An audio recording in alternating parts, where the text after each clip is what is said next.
Adiós, Otto. ¿Quién es ese Otto, weón? Creo que es del Andrés, hijo de puta, si es del Andrés, weón. Chucha, me saco la puta, no, estos días. Ya. Bueno, muchachos, ya habíamos hablado en las anteriores clases sobre todo lo que son lípidos, habíamos hablado de los eicosanoides, habíamos hablado también un poco del colesterol, no vimos biosíntesis y degradación de ácidos grasos porque en realidad son largos y demorados. Y es medio como que la carbomoína, que no sé cuánto, que si quieren les paso info de eso para que lo lean, ¿ya? Porque es bien demorado. Y es medio complejito, eso sí es bien complejito de aprenderse lo de la síntesis de estas cosas. ¿Qué es importante dentro de esto? Porque es importante los lípidos como los demás macromoléculas que ya estábamos viendo, porque prácticamente ya vimos carbohidratos, vamos lípidos y hoy iniciamos con proteínas, es porque una alteración en los mismos da sobre todo lo que es problemas de aterosclerosis, que ya vamos a verlos ahorita, cómo es que funciona y por qué se dan.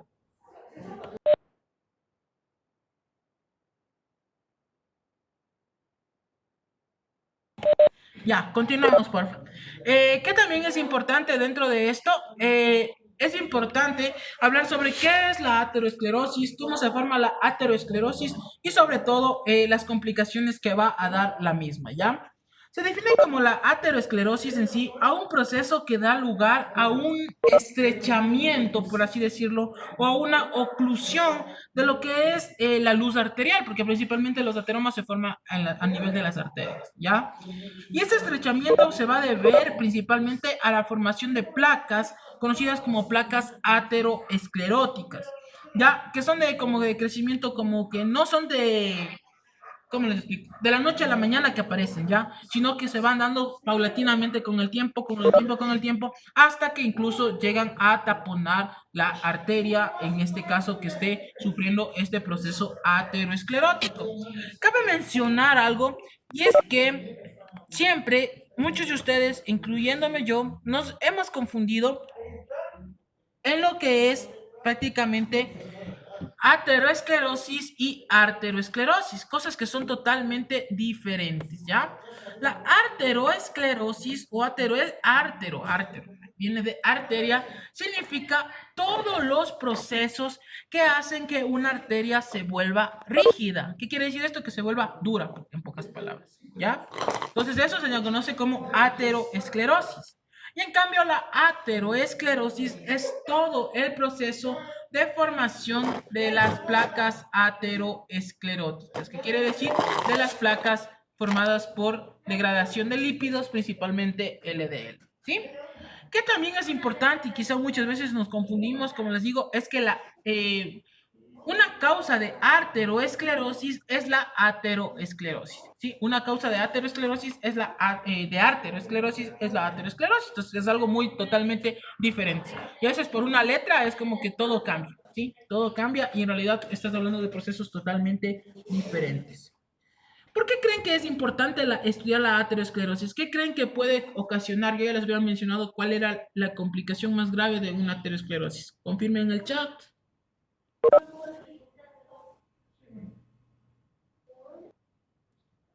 ¿Qué puede causar? Bien, accidentes cerebrovasculares y accidentes isquémicos cardíacos o conocidos también como infarto de miocardio, si se produce en lo que es la arteria coronaria, por ejemplo. Y en cambio, si es que se produce a nivel del cerebro, puede producir lo que se conoce como ictus o accidente cerebrovascular. Y este se da principalmente por un bloqueo en cualquiera de las arterias que irriga el cerebro. Y bueno, esto de los accidentes cerebrovasculares es un tema bien complejo porque depende en realidad de dónde está dándose el daño para determinar cuál puede ser la afección a futuro o la afección que está teniendo ese paciente. Y claro, ahorita estamos hablando de accidentes cerebrovasculares obstructivos que se dan principalmente por la formación de estos trombos. Porque hay el otro accidente cerebrovascular es el hemorrágico, que principalmente se da por, se da una hemorragia, por así decirlo. Que también es importante en esto de aquí que principalmente este proceso de formación de los ateromas no es como que solo se da por que hay un desequilibrio en los lípidos, sino se da principalmente también por un desequilibrio en la producción y utilización de carbohidratos, ¿sí? Ya habíamos hablado de la diabetes, ahora vamos a hablar un chance de lo que es el síndrome metabólico. Y ese síndrome metabólico principalmente vamos a verlo a nivel de la placa aterosclerótica y también vamos a hablar del mismo en la resistencia a la insulina, que es una de las características importantísimas de este síndrome metabólico, ¿sí? Que también es importante recordar de esto, así como una pequeña introducción, para así decirlo, es este cuadrito de aquí. En este cuadrito de aquí se resume en realidad todo lo que es la aterogénesis o la formación de la placa aterosclerótica. Todos están viendo mi pantalla, ¿no? Ya, listo, muy bien. Y todos me escuchan bien, ¿no? Disculpen si hay ruido por están hablando bastante, entonces se escucha feito a veces. Ahí se usó. Ya, todo lo que está aquí prácticamente nos está diciendo qué puede darnos. Si nos puede dar un infarto agudo de miocardio o nos puede dar una angina de pecho o principalmente que esas son diferencias que ya, si ustedes asistieron a las clases del club de bioquímica en la universidad, ya aprendimos la diferencia de infarto y angina de pecho, ¿sí? Y que en realidad tenía que ver también con lo de las mediciones de algunas sustancias como las, se me acaba de ir el nombre, se me acaba de ir el nombre, no, X, no me acuerdo el nombre, que se mide para ver si es angina o infarto. Y también lo que se ve en lo que es principalmente el electrocardiograma. ¿Ya? Y estos factores de riesgo para un accidente cerebrovascular o un accidente principalmente cardiovascular, SB significa cerebrovascular o cardiovascular de acuerdo a la literatura, se da principalmente por varias razones. Una persona que es hombre, es decir, los hombres que siempre tenemos nuestro corazón como que más sensible a que alguien nos rompa y todo, también somos los más sensibles en que sufrir algún infarto agudo de miocardio, ¿sí? Somos los más sensibles. Entonces ya recuerden que siempre hay que cuidar el corazoncito de los hombres, ya, porque nosotros somos los que podemos sufrir más que las mujeres. Esas mujeres no tienen corazón, por ende no van a sufrir un infarto de miocardio si no tienen corazón, amigos. Ende, ¿no? También la edad es otro factor importante. Los viejitos tienen son más propensos a sufrir lo que es accidentes en este caso de cardíacos, ¿ya? Entonces, si eres viejito y eres hombre, estás cagado. Si eres viejita y eres mujer, pues no tienes corazón, así que no te preocupes. Una persona con tabaco o el tabaquismo también tiene muchos, o sea, muchas características que hacen también que se formen estas placas ateroscleróticas. De hecho, está demostrado que el tabaco hace que los niveles de HDL, es decir, del colesterol bueno, que ustedes se acuerdan, que ya estábamos hablando en la anterior clase, disminuyan en el torrente sanguíneo y en cambio los niveles de LDL aumenten. Todo está dado por las sustancias que tiene el tabaco y principalmente la adicción al mismo también es un riesgo importantísimo para que tengas infarto agudo de miocardio. La hipertensión arterial, que de hecho está dado por varios mecanismos y de hecho por aumento de algunas hormonas que se encargan de esto, por los sistemas renina, angiotensina, aldosterona, por todos estos sistemas la hipertensión arterial, la tensión arterial aumenta y cuando están en estado de hipertensión también se tiende a que se forme principalmente estos infartos agudos de miocardio. La diabetes, que ya lo habíamos mencionado y hablamos en clases anteriores, también es otro riesgo. Y la más importante de la que vamos a hablar prácticamente es las altas concentraciones del colesterol malo, que siempre les decía, el colesterol malo es el LDL. Acuérdense, LDL es del diablo ya. Diablo, Lucifer. Lucifer está ahí. En cambio, el HDL, que era el colesterol bueno, ¿sí? Que también es importante. Que también es importante recordar dentro de esto es que todos estos factores de riesgo lo que hacen es que exista una disfunción endotelial. ¿Qué quiere decir esto de la disfunción endotelial? Hola, Candy. Que el endotelio ya no... Con frío, Candycita. ¿Pueden desactivar el micrófono? Amigos. Ay, Diosito. Desactiven el micrófono porque me toca a mí salir de la sesión para desactivarlos. Bueno, esa la habré hecho al inicio, era de darle potestad a alguien que ustedes que maneje todo eso. Sí se puede, pero ya no lo hice. Nada ya. Y esa disfunción endotelial se da principalmente ¿por qué? Porque existe gran acumulación de LDL que es el torrente sanguíneo. Y este torrente sanguíneo puede entrar a la íntima del vaso. ¿Qué es la íntima del vaso? Es la capa subendotelial. Recordemos que todos los vasos sanguíneos tienen principalmente, así sean capilares y todo, endotelio, subendotelio, ya ahí depende, no tiene capa muscular, adventicio y todo, de acuerdo a cómo sea la constitución del mismo. Pero lo importante de esto es que este LDL tiende siempre a meterse dentro de la capa íntima del vaso, ¿ya? Lo siento amigos, pero voy a desactivar el micrófono de todos, ya me estoy enfocando. A ver, silenciar todo. Ya no active nadie el micrófono, por favor. Y Anaí, te voy a dar la potestad de que seas colaboradora. Aguanta. ¿Dónde estás? Aquí estás. ¿Quiere? No, presentador no, amigos. Presentador, si no, tú tienes que presentar mis diapositivas. Asignar privilegios. En público, Anaí puede hacer comunicador, organizador, ya en público todos. ¿Qué más tengo que hacer? Ya aplicar. Oh my god. ¿Listo, Anaí? Ya te di privilegios, me supongo. ¿Te llegó algo? Nada. Ay, chamacos. Ya bueno, X ya. Ya porfa, ya nadie active el pinche micrófono. Ya. Ya, cuando yo les pida que activen, ahí si nadie sabe activar el micrófono. Characho.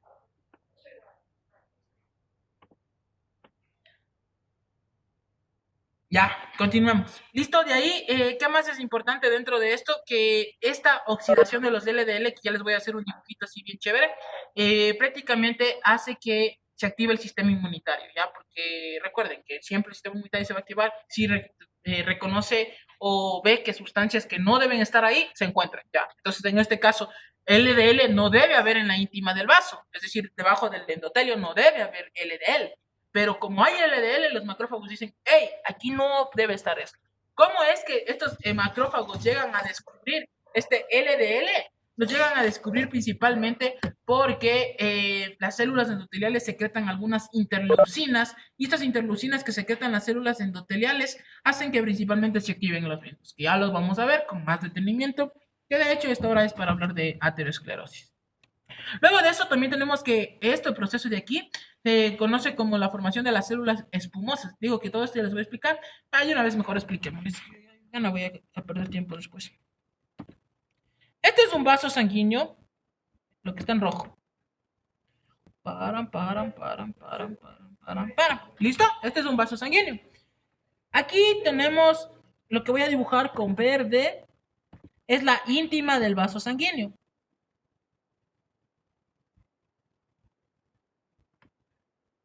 ¿Ya? Y lo que voy a dibujar con rojo son las células endoteliales. ¿Ya? Aquí tenemos 1, 2, 3, 4. Disculpa mis dibujos, ¿no? No es que sea Da Vinci. Ya, este es un vaso. Igual lo mismo al otro lado, ya X. Lo que voy a dibujar con azul es el colesterol bueno. ¿Ya? Y lo que voy a dibujar con ¿qué color? Pues con tomate es el colesterol malo. Cuando el colesterol malo o el LDL aumenta en gran cantidad en el vaso sanguíneo, este de aquí tiende a meterse por estas indijitas de aquí de lo que son las células endoteliales y empezarse a acumular en esta parte, en este verde. ¿Sí ven? ¿Lo estoy pintando? Ya. Cuando se empiezan a acumular, prácticamente la íntima del vaso empieza a crecer, porque se está acumulando grandes cantidades de LDL, que principalmente este se encuentra oxidado, y por eso es que tiende a irse a la íntima del vaso, ¿sí? Prácticamente está aquí, junto, y se empieza a pegar, ¿ya? Cuando este se pega, el organismo detecta esto, o sea, detecta que algo está mal aquí, porque en realidad las células endoteliales dicen, hey, esto no debe estar aquí, ayuda, me están matando, ¿ya? Entonces estos mandan como que señales de auxilio al organismo, que estas son citocinas e interleucinas, que ya después los aprenderán con el tiempo y todo, características de la inflamación. Y estas de aquí lo que hacen principalmente es Oye, ¿sabes qué, amigo? El endotelio está diciendo que está sufriendo algo. ¿Sabes qué? Anda, echa un ojito, ¿ya? ¿Y a quién le dice eso? Le dice a los macrófagos. Entonces, los macrófagos, recordemos que si ustedes ya vieron histología en primer semestre, vamos a dibujarles. Aguanten, aguanten. Todo dibujándoles. Los macrófagos van a ser azules. Recuerden que los macrófagos en el torrente sanguíneo no son macrófagos, sino se conocen como monocitos. Pero como ya reciben las señales, es decir, llegan interleucinas, les mandan señales, estos monocitos empiezan a viajar a lo que es la íntima del vaso y cuando ya salen del torrente sanguíneo, ustedes recordarán que cambian y ya no se llaman macrófagos, diré, ya no se llaman monocitos, sino se llaman macrófagos. Entonces ya tenemos los macrófagos aquí en la íntima, es decir, en la parte verde. Ah, llegó el policía y dice, no, pues es que aquí está viendo esto, y esto está mal porque le está matando a lo que en este caso es las células endoteliales, así que debemos eliminarlo. ¿Cómo elimina el macrófago esto? Lo dice, ah, está bien, me empezaré a comer todo. ¿Listo? Voy a hacerle con otro color para que se me identifique. Celeste vamos a hacerle.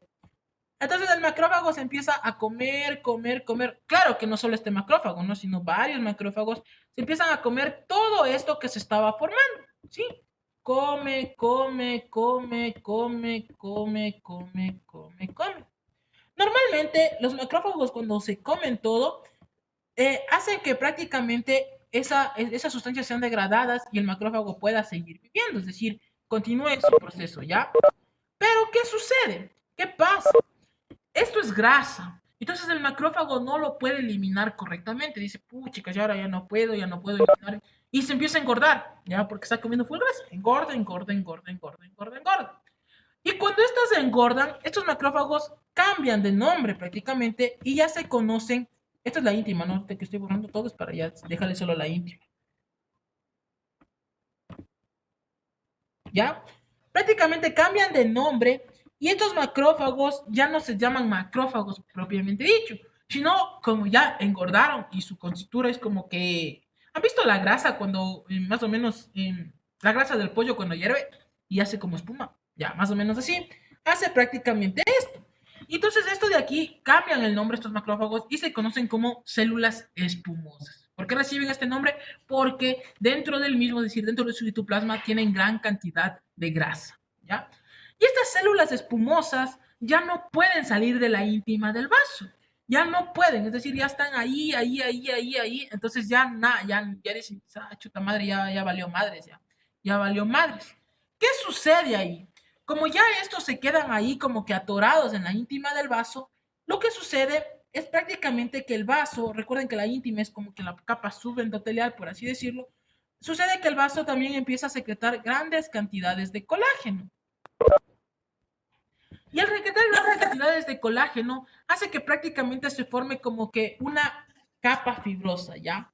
¿Qué es esta capa fibrosa? Pues prácticamente la unión de colágeno con las células espumosas y hacen como que un coágulo aquí, ¿ya? Están como que uniendo ladrillos con cemento. Y están juntándose los macrófagos, las células espumosas se juntan, y prácticamente estas células espumosas ya no se pueden liberar porque también el colágeno es como que ya les empezó a apretar más y más y más y más y más y más y más y más, ¿ya? Cuando se une el colágeno y también con lo que es prácticamente las células espumosas, prácticamente ya forman esta capa madura, por así decirlo, y eso se llega a conocer ya como una placa ateroesclerótica, redundando, ¿no? Madura. ¿Qué quiere decir esto? Que la placa aterosclerótica que ya está conformada por células espumosas que quisieron comerse principalmente a lo que es el BLDL que se estaba acumulando en esta parte de aquí. Entonces eso también es importantísimo acordarse de esto, ¿no? Que también es importante acordarse de esto, es que esta placa no es que se va a mantener por mucho tiempo ahí, ¿ya? No es que, ah, sí, ¿sabes qué? Me quedaré aquí y ya, listo. No, aquí también tenemos lo que es las células musculares lisas, que son prácticamente las que se encuentran aquí hasta en los capilares y todo, que también ayudan a que esto empiece a proliferar, ¿ya? Entonces las células musculares también se activan y hacen que esta capa se fije más, es decir, que esté como que más junta a todas, ¿ya? Los CLML son células musculares lisas vasculares, ¿ya? ¿Y qué pasa aquí entonces cuando está esto? Recordemos fisiología de primero. El flujo sanguíneo es un flujo laminar. ¿Qué quiere decir laminar? Que siempre va a ir rectito. No como mi dibujo, ¿no? Que está hecho miércoles de chueco. Pero el flujo laminar es recto, recto, recto, recto, recto. Esto sucede, por ejemplo, poniéndole a un ejemplo de la vida cotidiana, a un auto que va por una autopista y no tiene nada más que ir flechadazo, ¿ya? Así sucede la sangre normalmente. Pero ahora pongamos el ejemplo de que igual ese auto está yendo por esa autopista y como estaba bla, bla, bla, dijo aquí no sucede nada, no vio un bache, ¿ya? Y ese bache o ese chapamuerto, como le conocemos, va a ser esta placa aterosclerótica para la sangre. Entonces, en vez de que la sangre pase así rectito, por así decirlo, aquí tiene un bache. Y entonces en ese bache, lo que hace prácticamente la sangre es como que saltar, ¿ya? Salta. Y ese salto que da la sangre hace que el flujo ya no sea laminar, sino sea un flujo turbulento, que cambia prácticamente la conformación y ya no es así, sino empieza a dar sus vueltitas la sangre, ¿ya? ¿A qué tiende la sangre a hacer eso? Bueno, tiende en algunos casos a que se coagule, es decir, que se activen algunos mecanismos de la hemostasia, o a su vez, como la sangre les digo que tiene gran presión, ustedes recuerden mucho más en las arterias que tiene gran presión, y la sangre va a velocidades rapidísimas, por así decirlo, lo que tiende también es que a destruir esto, es decir, que con tanta fuerza que llega, paz, paz, paz, paz, paz, paz, paz, hace que se desprende este coágulo, ¿ya? Entonces el coágulo que se estaba formando aquí se desprende gracias a la fuerza de la sangre. Y este empieza a nadar por la sangre, dice, oh, al fin me fui libre y me voy, me voy, me voy, me voy, me voy, me voy, me voy, me voy, me voy. ¿Ya? ¿Qué sucede ahí? Cuando este se va, prácticamente significa que ya no es la placa aterosclerótica como propiamente dicho, sino que prácticamente esto ya es un trombo. Y ese trombo está constituido principalmente, en este caso, por células espumosas y fibrina y colágeno, que estaba prácticamente en la íntima del vaso. Claro, aquí sigue viajando, chéverazo, se va, se va, se va, se va, se va. Pero hay vasos sanguíneos pequeños, en especial, por ejemplo, las arterias de las venas las arterias coronarias, perdón, o algunos vasos de arterias de lo que es de la irrigación del cerebro, que son pequeños. Y más que todo tienden más a formarse en esos sectores de estas placas. Entonces, llega a un espacio más pequeño y esta placa formada, prácticamente este trombo formado, llega a un espacio donde que ya no puede circular más y lo tapona, ¿ya? Y al taponar esto, por más que la sangre empuje y empuje y empuje, ya no puede ir la sangre a ese lugar. Y por lo cual todo el tejido, las células que se encuentren después del trombo, ya si no reciben oxígeno, por ejemplo, en las neuronas 5 minutos sin oxígeno, chao. En el corazón hasta 20 minutos, después de una hora ya es necrosis y todo eso son tiempos que se da. Pero igual, si en el corazón también no recibe oxígeno, chao. ¿Qué proceso se da? Se da un proceso de necrosis celular. Cuando el taponamiento es total. ¿Ya? Taponamiento total se conoce ya principalmente como infartos o accidentes cerebrovasculares obstructivos, ¿sí? Pero mientras la placa está así, hay veces también que la placa crece más, es decir, crece, crece, crece, crece, y solo deja un pequeño espacio para que la sangre siga pasando, un pequeño espacio y la sangre sigue pasando. Eso de ahí es una placa fibrosa totalmente constituida también, y eso hace principalmente de obstruir gradualmente la luz del vaso. Recuerden que la sangre prácticamente, la cantidad de sangre o volumen que llegue a un órgano va a depender radicalmente del diámetro y la luz del vaso sanguíneo, ¿no es cierto? Y esto hace que principalmente se produzca un proceso de que los tejidos reciban menos irrigación.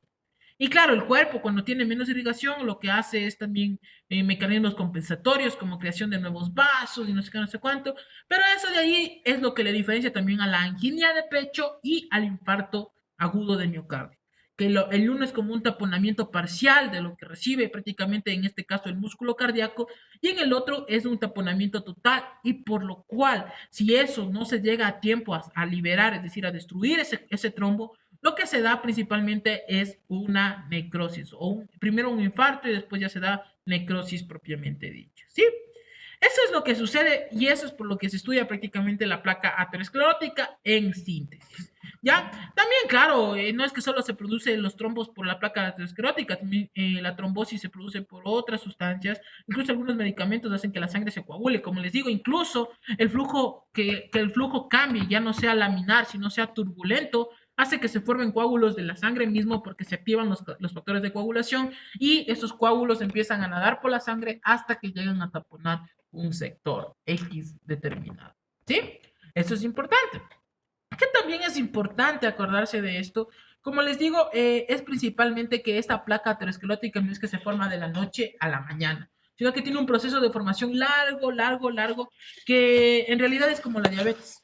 La diabetes, recuerden que era 10 años para considerarse diabetes. En este caso también la placa aterosclerótica se forma también con un proceso paulatino. Es decir, que no es que se forma de la noche a la mañana y quizá muchos ya tengan una placa formada, pero no les ha molestado mucho porque, como les digo, al principio es angina, quizá alguna vez les dolió el pecho y eso, pero el cuerpo trató de compensarlo. Pero un infarto y el cuerpo ya no trata de compensarlo porque ya está taponado un vaso y sobre todo los vasos que tapona son vasos terminales, es decir, que en estos ya no hay como que irrigación colateral que ayude a compensar la pérdida que está viendo sobre todo de lo que es irrigación sanguínea. ¿Sí? ¿Está entendido hasta ahí?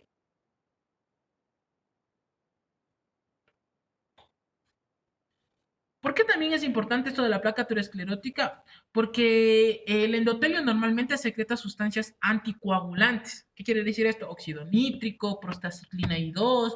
Todo esto ayuda a que la sangre no se active prácticamente los cascadas de coagulación y no se formen trombos y esas cosas. Pero aquí vemos que el endotelio se está dañando gracias a la acumulación de LDL. El endotelio dice, hey, necesito ayuda, sálvenme, ¿ya? Y entonces lo que sucede prácticamente aquí es que el endotelio ya no secreta sustancias anticoagulantes porque está sufriendo daño y entonces eso también ayuda a la formación de estos coágulos que van a estar taponando obstructivamente, ¿ya? Y esto de aquí, del siguiente gráfico, es lo que sucede. Oh my God, ¿qué sucede? Pues sucede todo esto de aquí. ¿Qué sucede? ¿Qué pasa? Pues prácticamente, como ustedes pueden ver, el LDL daña el endotelio, como les digo, hay un daño endotelial e ingresa a la íntima del vaso, que en esto, como les decía, es debajo de la placa de las células endoteliales. Luego de eso, este LDL ya no es LDL nomás, sino que se oxida, y al oxidarse prácticamente hace que activa algunos mecanismos, ¿no?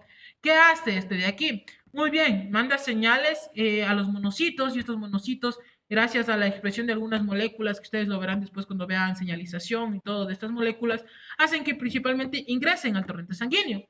Del torrente sanguíneo a la íntima del vaso y aquí ya prácticamente ya no son monocitos propiamente dicho, sino se convierten en macrófagos.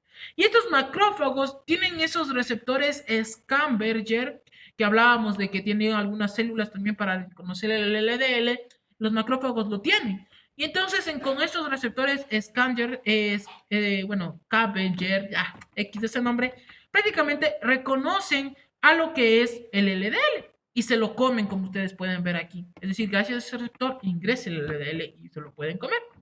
Y así mismo pues empiezan a comer y comer y comer y comer y comer más, ¿ya? Y cuando comen y comen más, prácticamente estos ya se conocen como células espumosas. ¿Por qué? Porque tienen gran cantidad de grasas dentro de los mismos. ¿Qué grasa tienen? Tienen LDL oxidada. Cuando tienen LDL oxidada, pues estos empiezan a acumular, acumular, acumular, acumular y a formar estos depósitos de lípidos que en realidad son como que macrófagos que tienden a morirse, ¿ya? Se mueren por la gran cantidad de grasa que están comiendo, entonces es como que se tienden a morir. ¿Qué más se empieza a juntar aquí? Pues empieza también a juntar estos macrófagos que les digo que secretan algunas otras sustancias como metaloimproteinasas, X de esas cosas de ahí. Pero también hay colágeno, hay fibrina que le ayuda a que se estabilice un poco esta placa, ¿ya? ¿Qué otra función tenemos? Pues las células musculares, la CBML, que prácticamente son las células del músculo liso vascular, empiezan también a proliferar, ¿ya? Y esta proliferación de estas células hace que principalmente también aumente la formación de la capa fibrosa, es decir, la cantidad de fibra que se está produciendo, bueno, no fibra, no, pero ya la capa fibrosa, por así decirlo, que se va a producir y se van a juntar con las células espumosas que se están formando. Esto de aquí hace hace que, como les digo, ya las células, como ya están engordadas y todo, estén muertas, ya, se mueren. Entonces, estas células espumosas ya son como que macrófagos que se están muriendo.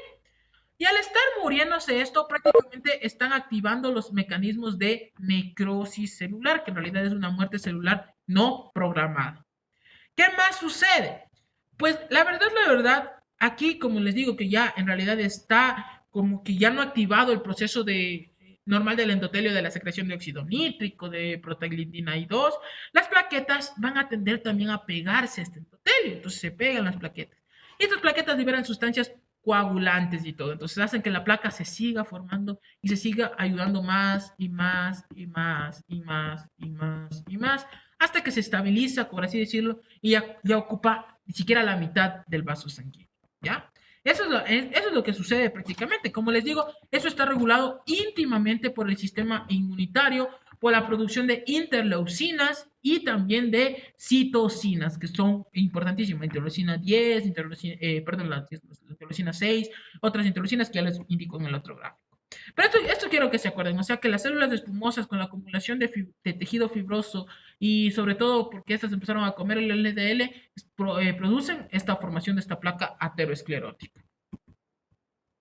Ya bueno, aquí como ustedes pueden ver, tenemos prácticamente todo el sistema inmunitario que participa. Selectinas, BCAP, MSP, que se me acaba de ir, la verdad, ¿cómo se lo traduce? Se me acaba de ir. Bueno, ya, pero son también moléculas, integrinas son pero en sí también, y las selectinas. Y también tenemos interleucinas, como les decía, la interleucina 1, el factor de necrosis tumoral alfa. Tenemos también otras interleucinas del factor de crecimiento de fibroblastos y todo esto que ustedes lo verán después. Pero, ¿por qué les puse y por qué les menciono? Porque todas estas de aquí se van a activar gracias a que el LDL ingresó a la íntima del vaso. Entonces, esta manda señales, el LDL oxidado manda señales al endotelio y todo, entonces se activa las selectinas.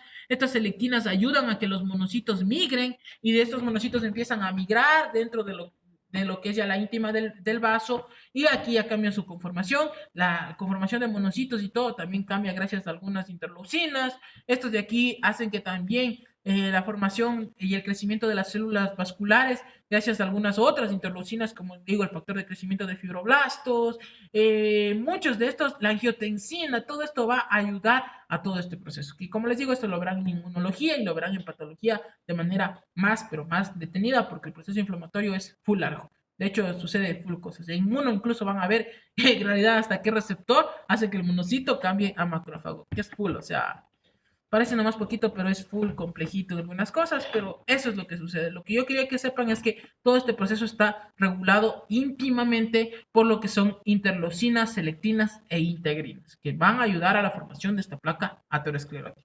Si no hubiera estas, prácticamente el LDL se seguiría acumulando aquí, aquí, aquí, aquí, aquí, pero no activaran los macrófagos, entonces no se formaría como una placa aterosclerótica propiamente dicho, sino que daría más problemas. Y también otra cosa que daría es que prácticamente este LDL tendería a acumularse en la íntima, romperse el LDL, pero liberarse otra vez del LDL al torrente sanguíneo, ¿sí?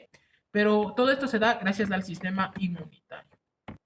Y esto de aquí es la placa aterosclerótica propiamente dicho, la formación del trombo y como ustedes pueden ver prácticamente como les decía es como que empieza a aumentar el tamaño y se empieza a depositar todo lo demás, fibroblastos, los macrófagos, incluso hay células, incluso tenemos células, se me acaba de ir el nombre, células del sistema inmunitario como los linfocitos T. Tenemos células musculolisas, es decir, esta placa, este trombo que se está formando no es solo de macrófagos y células espumosas como les mencionaba, sino que tiene todo esto, tiene fibroblastos, tiene fibra, tiene todo mezclado ahí. Y esto le ayuda principalmente a que esto se siga como que haciendo una pelotita de una masa que le estás mezclando huevo, le estás mezclando todo, y esta masa se sigue haciendo como que más compacta y muy difícil de romper por la sangre. O sea, como que la sangre diga, ¿sabes qué? Te voy a romper para que te vaya un pedacito por acá y otro pedacito por acá. Se hace muy difícil por la constitución y la estructura que están teniendo. ¿Sí? ¿Entendido hasta ahí? ¿Sí? ¿No? ¿Valió madres la vida? Sí. Listo, qué chévere. Ya, continuemos. Luego de esto, prácticamente les decía que vamos a hablar un chance de lo que es síndrome metabólico, pero no he puesto la diapositiva, así que salados. No, mentira, voy a hacer una diapositiva extra y solo voy a ponerme a dibujar. Vamos a dibujar ya.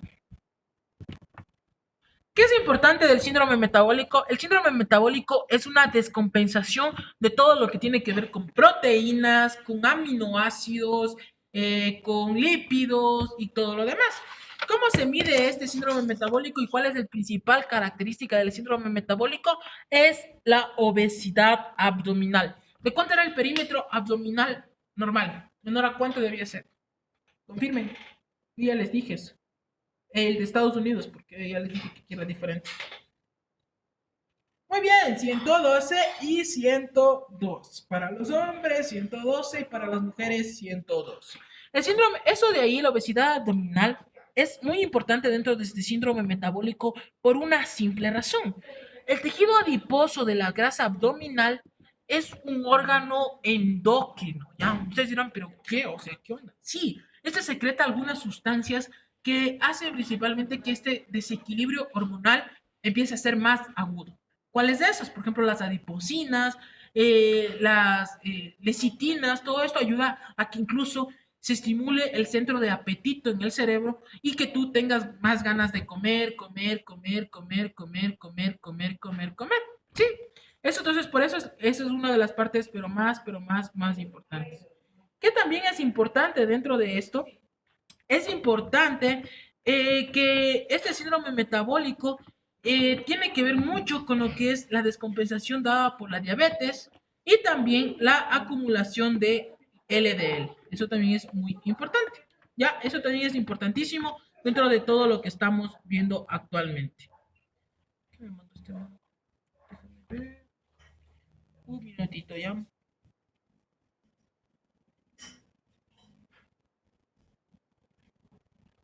Sí, eso es lo que. El rey ese que me mandaste es de lo de la inmunología de la aterosclerosis.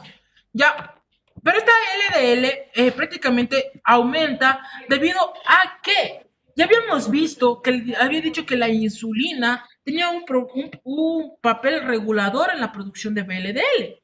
Y sí, algunos me preguntaron, pero aquí dice que regula la producción y todo. Sí, regula la producción. Porque a mayores cantidades de insulina se produce menores cantidades de VLDL, ¿sí? Y a menores cantidades de insulina se producen mayores cantidades de PLDL, ¿ya? Y entonces es como una hormona reguladora.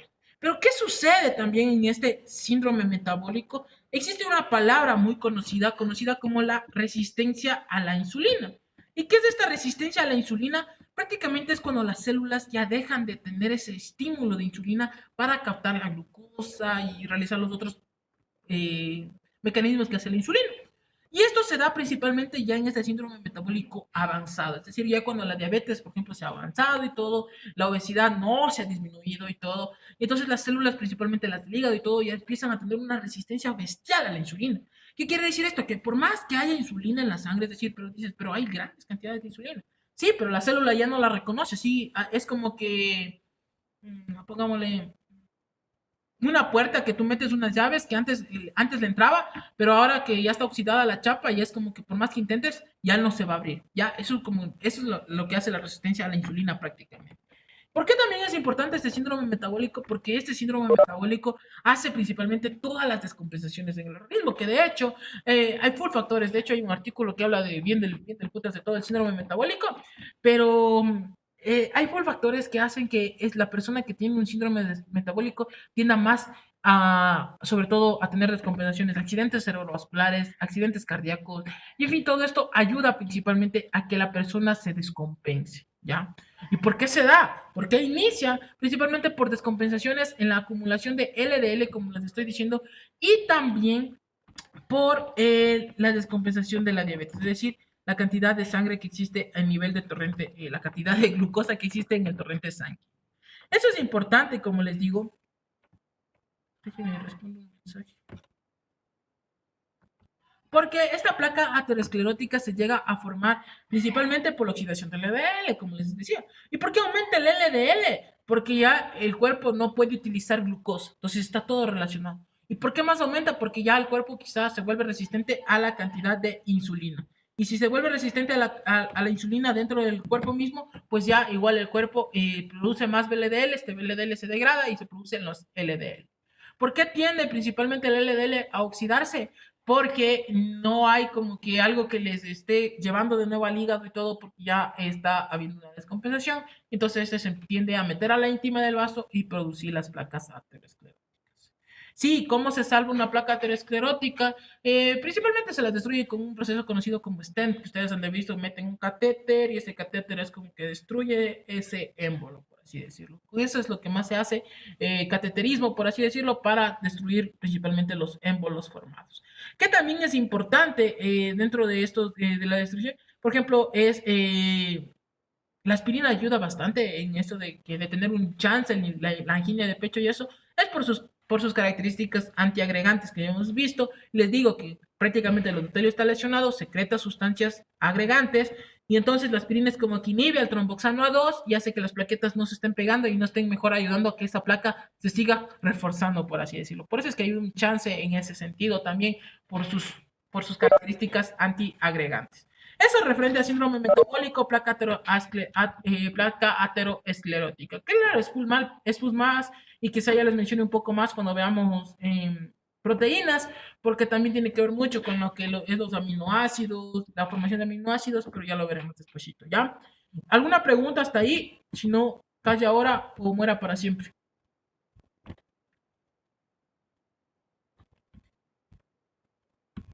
¿Todo entendido? Sí. Listo. Vamos con proteínas.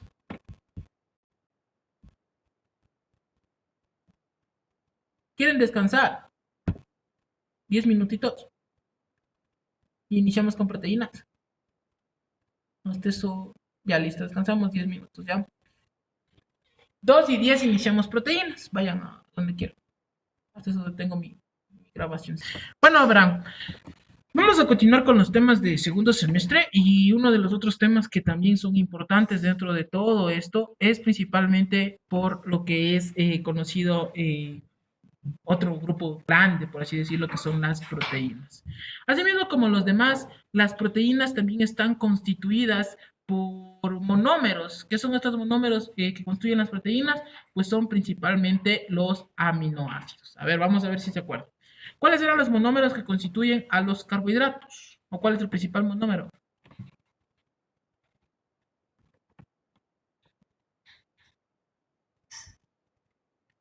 ¿Cuál es el principal monómero que constituye los carbohidratos? Muy bien, la glucosa era el principal monómero de importancia dentro del organismo. ¿Y cuál es el principal monómero de los lípidos? Ácidos grasos. Bien, Alison, los ácidos grasos. Y ahora el principal monómero de las proteínas van a ser los aminoácidos. ¿Por qué son importantes principalmente las proteínas? Son porque estas son catalizadores, son moléculas efectoras, receptoras, en fin, ayudan en el transporte, ayudan en la biosíntesis. A ver, vamos ya. Ustedes esto ya saben, porque esto ya lo vieron en el primer semestre. Vamos, cada quien va a ir diciendo un ejemplo de una proteína y la función que haga. Ya, eso ya lo vieron, eso sí saben todos, hasta por conocimiento general. Vamos, a ver, hable alguien, active alguien el micrófono y ahí diga. ¿Para qué nomás sirven las proteínas, amigos? Pueden servir como receptores en la membrana, como enzimas Ya, en los procesos químicos. pero quiero que me digan ejemplos. Por ejemplo, ya, yo le doy uno. La albúmina sirve para la presión oncótica. Ya, ustedes sigan. Esa es su elección de hoy, bro.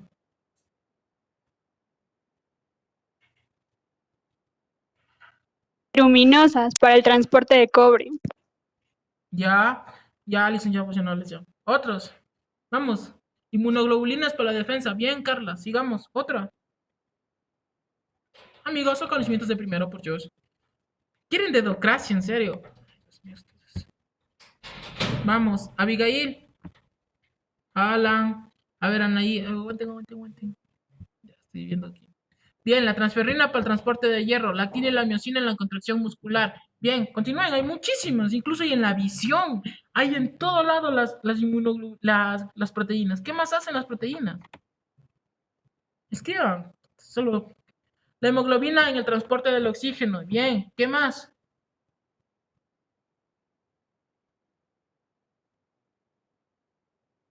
La mioglobina, bien, en el almacenamiento del oxígeno. Colágeno para la formación de los huesos y tendones, bien. Enzimas catalizadoras, bien. Aptoglobulina, ¿qué hace la aptoglobulina? Sí está bien, pero otra, vamos. ¿Cuáles son encargadas de la visión? Bien, bien, la queratina, la rodopsina, bien. ¿Qué más hacen? A ver, vamos, sigan. ¿Cuáles ayudan en la energía?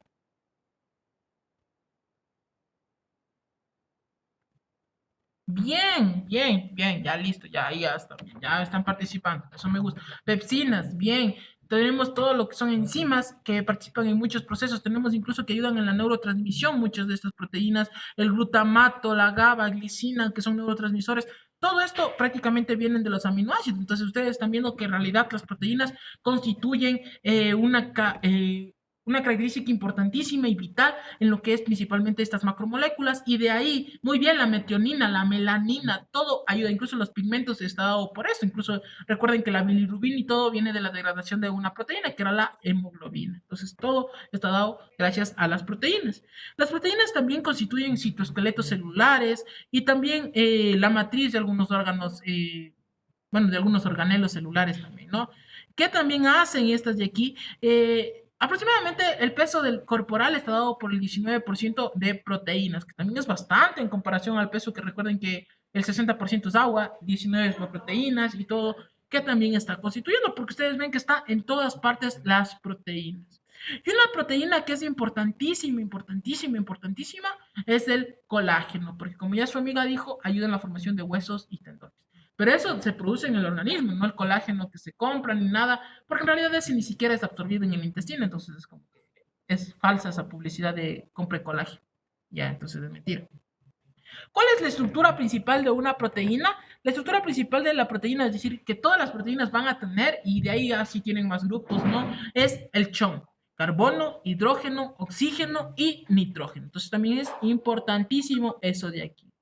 Pues, ¿qué también es importante y qué más tiene que definirse aquí? Es principalmente los aminoácidos, ¿ya? Entonces vamos a ver.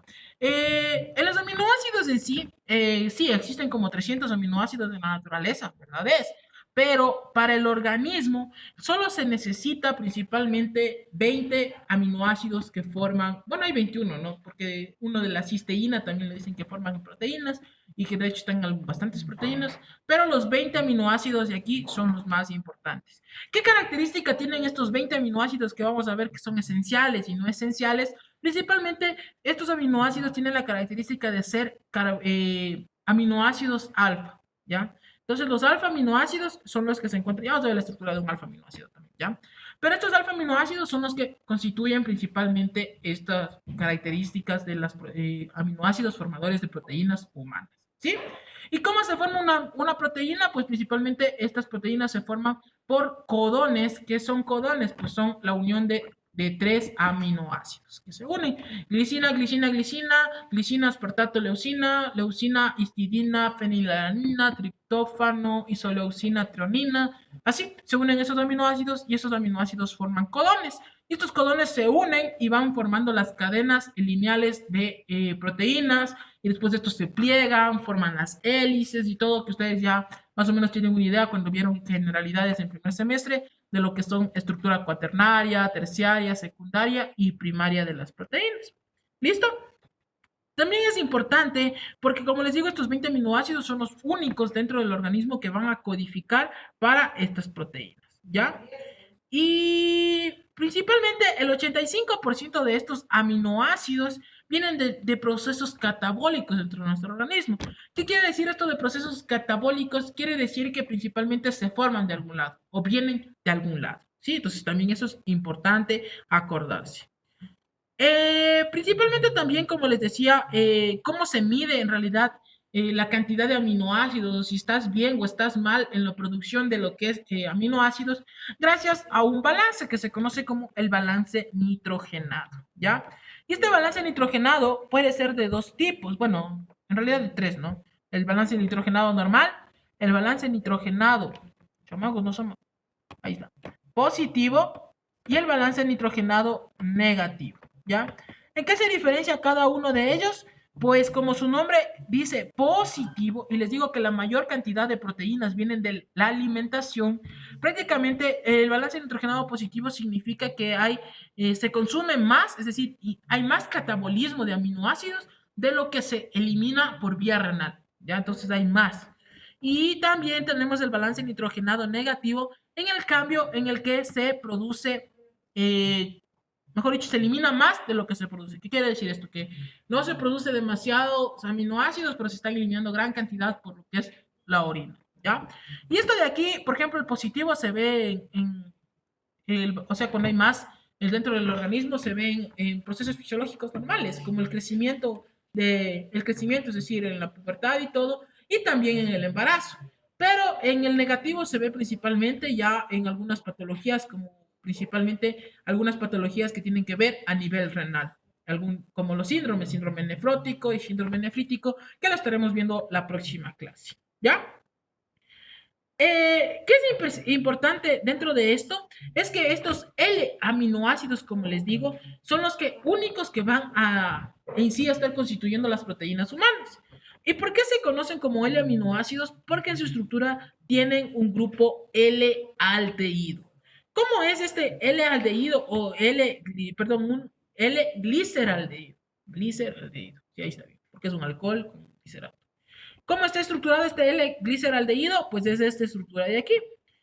Si dice glicerol, significa que es una molécula de 3 carbonos. Muy bien, 1, 2, 3, tal como ya vimos en lípidos, ¿no? Ya. Y dice gliceraldehído, entonces tiene una molécula aldehído en su molécula. Tiene una estructura aldehído en su molécula, perdón. Muy bien, esta es la estructura del aldehído, ¿ya? Porque no sé cómo más explicarles, pero si me acuerdo la fórmula, entonces es así. Acá viene un OH. Maldición, no puedo dibujar. Ya, bueno, aquí está un hidrógeno, ahí está un OH. Acá viene un hidrógeno. Y aquí viene un CH2 OH, como siempre, las terminaciones. Odio dibujar, amigo, lo siento. CH2 OH. Esto de L-aldehído significa que principalmente su estructura es el OH, contando desde el carbono alfa. ¿Se acuerdan cuando quitábamos nomenclaturas también en los de los lípidos? Más o menos así también es aquí, ¿ya? Significa que el OH de su carbono 2 se encuentra al lado izquierdo, ¿ya? Si ustedes dibujan y están viendo mi pantalla, el OH de su carbono 2 se encuentra al lado izquierdo y eso le da la constitución de ser un alfa L aminoácido. Porque también hay un D alfa aminoácido y en el cual la única diferencia es que el OH se encuentra de este lado y acá está el hidrógeno, ¿sí? Entonces, ¿cuáles son los que nos van a ayudar a la constitución de estos aminoácidos? Principalmente digo de proteínas, son los L-alfa aminoácidos. ¿Cómo se unen los aminoácidos? Pues los aminoácidos se unen a través de enlaces peptídicos, que ustedes ya los han visto también incluso en el colegio y todo. Y estos enlaces peptídicos, pues principalmente se forman con la eliminación de una molécula de agua que une prácticamente a dos puentes y van uniendo las cadenas de aminoácidos, ¿sí? Que también es importante dentro de esto es que principalmente 19 de los 20 aminoácidos, es decir, casi todos, solo uno, no presentan un carbono quiral.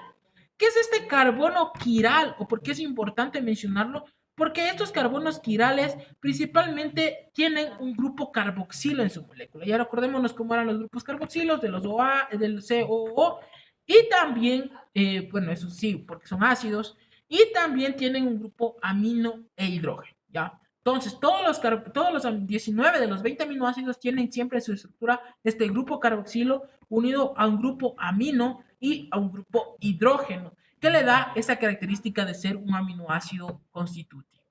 Uno de ellos, que creo, si no estoy mal, es la histidina. Ese no tiene este carbono quiral porque no tiene como que un grupo carboxilo unido a su molécula, ¿ya? Entonces es como que no tiene esa estructura, pero los demás sí lo tienen. Entonces es por eso que se lo conocen como aminoácidos con un carbono Creo que quiral. era la glicina, Sí, no la uno de ellos, histidina. no me acuerdo, amigos. Ya, creo que sí le tengo en la diapo, pero creo que es la helicina o la histidina, una de las dos, no me acuerdo. Ya, de ganas les voy a mentir ahorita. ¿Cómo está estructurado un L-aminoácido? Un L-aminoácido está principalmente estructurado por su radical, que les digo que aquí puede estar unido a metilos, propilos, lo que sea, radicales químicos propiamente dicho. Tenemos una molécula de hidrógeno. Bueno, eso es como una estructura de un triangulito, la verdad. Aquí tenemos un nitrógeno y acá tenemos el grupo carboxilo, que estábamos hablando de los carbonos quirales, ¿ya? ¿Por qué más se caracteriza esto? Porque prácticamente esto tiene enlaces para acá, bueno, como un triángulo, ¿ya? X, ¿se ve? Y esto de aquí es como que en puntitos porque no están unidos correctamente. Ya, es un triángulo, pero X, ese triángulo que parece ahí no sé ni qué parece, pero ya es más o menos un triángulo. Esa es la estructura de todos los 19 aminoácidos que les digo que forman como que esa estructura de un carbono quiral, que prácticamente esto de carbono quiral quiere decir que está unido a estas moléculas, al hidrógeno, al grupo amino, y prácticamente se encuentra como que en el carbono 2 y esas cosas, que por eso es como carbono quiral. Ya, pero son 19 de los 20 constitutivos de esa manera. ¿Qué también es importante dentro de esto? Ya, el aminoácido que era el más simple, el más simple, y era el que, perdón, el que ya me acordé ahorita, que no tiene un carbono quiral, es la glicina. No es la histidina ni la lisina, sino es la glicina. Ya, ese es el más, pero más simple. Y este es el principal aminoácido que de hecho de este se van a constituir muchos otros aminoácidos cuando le veamos así de pasada síntesis de aminoácidos, sí, este es el que va a constituir esos otros aminoácidos. Entonces el aminoácido más simple del cuerpo humano es la glicina. ¿Sí? ¿Pilas con eso? Luego de esto, pues prácticamente, ¿qué más tenemos de los aminoácidos? Bueno, aquí tenemos prácticamente la estructura que les dije aquí en triangulito, tenemos ya acá de forma lineal. Como ustedes pueden ver, tenemos un grupo carboxilo, el grupo amino que les estaba diciendo, el hidrógeno, y también tenemos la cadena lateral, que en este caso son radicales que se pueden estar uniendo, como digo, metilos, etilos, butilos, isopropilos, en fin, de acuerdo a, de hecho, solo por estas cadenas laterales de aquí es que cambia la estructura del aminoácido. Porque todos los aminoácidos, todos, tienen como estructura básica, o sea, los 19 que les digo, ¿no? Del carbono quiral, obvio. Todos tienen como estructura básica esta parte de aquí, ¿ya? Es decir, todos inician con eso. Lo que cambia es la cadena lateral o el radical, que aquí si está con un metilo ya recibe un nombre X de un aminoácido. Si está con un isopentilo, pues ya recibe otro nombre el aminoácido, ¿sí? Entonces, todos tienen esa estructura. Esa es la estructura básica, es la estructura general, la fórmula general de un aminoácido, pero como les digo, va a cambiar entre los 20 debido a su cadena lateral, que es lo más importante. Y estas cadenas laterales, como les digo, es en realidad lo que le determina al aminoácido en sí de qué proteína formar y sobre todo las características y la carga eléctrica que tenga, porque igual, o sea, estas cadenas son moléculas de carbono, hidrógeno, muchos de estos sulfurados, muchos de estos son incluso cíclicos, aromáticos, que ya vamos a verlos ahorita, que prácticamente les dan estas características de formar proteínas totalmente diferentes unos con otros. Y pese que tienen como por así decirlo, la misma base de donde partir todos, en el camino es como que cada quien toma su propio rumbo, ¿sí? ¿Hasta ahí está entendido? La glicina, sí, listo, continuemos. Vamos a hablar de la clasificación de los aminoácidos gracias a su cadena lateral.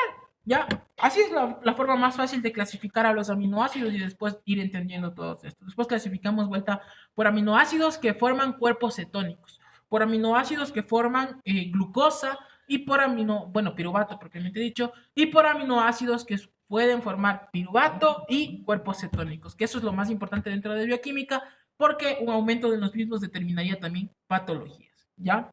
Vamos con los primeros, que son aminoácidos de cadena lateral, conocidos como aminoácidos aromáticos, o perdón, alifáticos.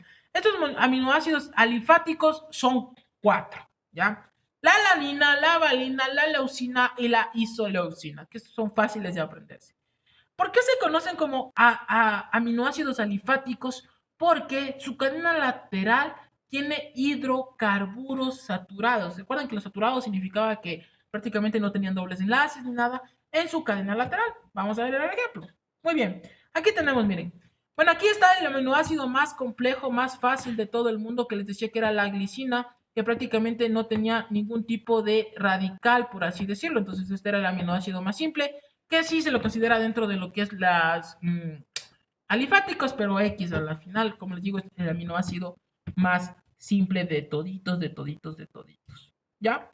La alanina que tenemos aquí se conoce principalmente porque solo está constituido también por 3 átomos de carbono, ¿ya? 3 átomos de carbono, la alanina, es decir, que aumentó, ¿qué vieron ustedes que aumentó aquí? Prácticamente un grupo metilo, ¿sí? Y ya, aumentando ese grupo metilo, prácticamente ya no es glicina, sino es alanina. Y ya está totalmente, imagínense, todo diferente. Incluso si no les ponía el peso molecular y las características, estaban ya cambiadas. ¿Y qué otro tenemos? Por ejemplo, la valina, que en este en cambio ya no tiene 3, sino ya tiene 5 átomos de carbono. ¿Y qué otra característica tiene esta valina? Que en realidad sus carbonos son como que, en realidad es un isobutilo, ¿no? No es butilo. No me acuerdo ya. Pero bueno, la característica de este de aquí es que es cadena ramificada. ¿Qué quiere decir ramificada? Que ustedes ya no ven que se da de cadena lineal todito los 3 carbonos, sino que uno se va para arriba y el otro se va para abajo. Prácticamente haciendo como una isomerización, por así decirlo, ¿ya? Y la último que tenemos la leucina y la isoleucina, principalmente esta leucina es prácticamente igual, pero este ya tiene 6 átomos de carbono. Como ustedes pueden ver, aquí aumentó un CH2 en comparación a la valina. Y en cambio, la isoleucina, que también es importante, solo cambia porque es un isómero de la leucina. Entonces, es muy diferente gracias a este isómero de la leucina. Y este isómero de la leucina se caracteriza porque principalmente, como ustedes pueden ver, la cadena de un lado es como que más larga del otro, ¿ya? Y estos son los aminoácidos de cadena lineal, que son los más fáciles. Como ustedes pueden ver, solo por aumentar un carbono a su molécula, dejan de ser un aminoácido X y pasan a ser un aminoácido Y, por así decirlo. Y cada uno de estos tiene diferentes funciones. Ya vamos a ver las funciones que cumplen, pero cada uno de estos ya es como que ya no van a actuar en tal lado, sino van a actuar en otro lado, o ya no van a estar constituyendo, yo que sé, muchos de estos constituyen lo que es la, ay, se me acaba de ir, la insulina ya, pero ya la valerina constituye insulina, pero la isoleucina ya no, entonces es como que, ¿sí me cachan? Entonces es como que todo esto va a depender de qué enzima, de qué proteína van a formar sus cadenas laterales, porque como ustedes pueden ver, esto de aquí se mantiene intacto, no cambia a nada, todos se siguen manteniendo. Ya, esos son los alifáticos, que son el grupo más fácil. Siempre si les digo aminoácidos alifáticos es alanina, valina, leucina y isoleucina. La glicina, como les digo, es de X porque es el aminoácido más simple de todos los otros. Tenemos otros que son los aminoácidos aromáticos. Estos aminoácidos aromáticos son porque tienen un grupo alanil en el carbono 3, o sea, se encuentran dentro, este carbono 3 le permite que prácticamente se encuentre al interior de las proteínas que van a formar. Y estos de aquí tienen como que son apolares, ¿ya? Es decir, estos están constituidos principalmente por 2 estructuras. ¿Cuáles son esas estructuras que les estaba diciendo? Prácticamente es esta de aquí, ¿ya? Esta estructura de aquí es lo que le da esta característica de ser aminoácidos aromáticos. ¿Qué estructura es la que estoy seleccionando? Eso es Bioqui del colegio. ¿Qué estructura es la que estoy seleccionando? ¿Cómo se llama eso? Bien, Ariana, se llama el benceno. Y el benceno, todos estos que tienen prácticamente estas estructuras características, familias del benceno, les da la característica de ser aminoácidos aromáticos, ¿ya? ¿Cuáles son los 3 únicos de este grupo? Son la fenilalina, la tirosina y el triptófano. Cada uno de estos, como les digo, por cambiar esa estructura, es decir, ven ustedes acá, por ejemplo, está lo mismo hasta aquí, pero aquí ya aumentó un OH, ¿sí?